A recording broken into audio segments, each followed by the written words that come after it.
ജീവനില്ലാത്ത ഉണങ്ങിയ ഒരു ഈത്തപ്പന ഹബീബിനെ ഒന്ന് കാണണം, എൻ്റെ ഹബീബ് എന്നെ ഒന്ന് തൊടണം എന്ന് കൊതിക്കുമ്പോൾ ജീവനുള്ള മുഅ്മിനീങ്ങൾ എത്ര കൊതിക്കണം എൻ്റെ ഹബീബിനെ സ്വപ്നത്തിലെങ്കിലും ഒന്ന് കാണണമെന്ന്, എൻ്റെ ഹബീബിനെ യഖ്ലത്തിൽ കാണണമെന്ന്, ശഫാഅത്ത് കിട്ടണമെന്ന്, മദീനയിൽ അന്തിയുറങ്ങണമെന്ന്. ഇതൊക്കെ മുഅ്മിനീങ്ങൾക്ക് കൊതിക്കാലോ.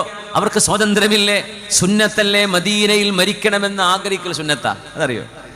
മദീനയിൽ പോയി മരിക്കണമെന്ന് ആഗ്രഹിക്കൽ സുന്നത്താ. സുബ്ഹാനല്ലാഹ്. മൻ ശാഅ അൻ യമുത് ബിൽ മദീനതി ഫൽയമുത് ബിഹാ. മദീനയിൽ വഫാത്താകണമെന്ന് ആർക്കെങ്കിലും ആഗ്രഹമുണ്ടെങ്കിൽ ആ ആഗ്രഹം അങ്ങ് നടത്തട്ടെ, അങ്ങ് നടന്നോട്ടെ, ആഗ്രഹിച്ചോളൂ എന്ന്. എന്തേ? അവിടെ ഹബീബിന്റെ ശഫാഅത്തുണ്ട്. മദീനയിൽ അന്ത്യവിഷമം കൊള്ളുന്നവർക്ക് ഹബീബിന്റെ നാട്ടിലല്ലേ അവരുള്ളത്.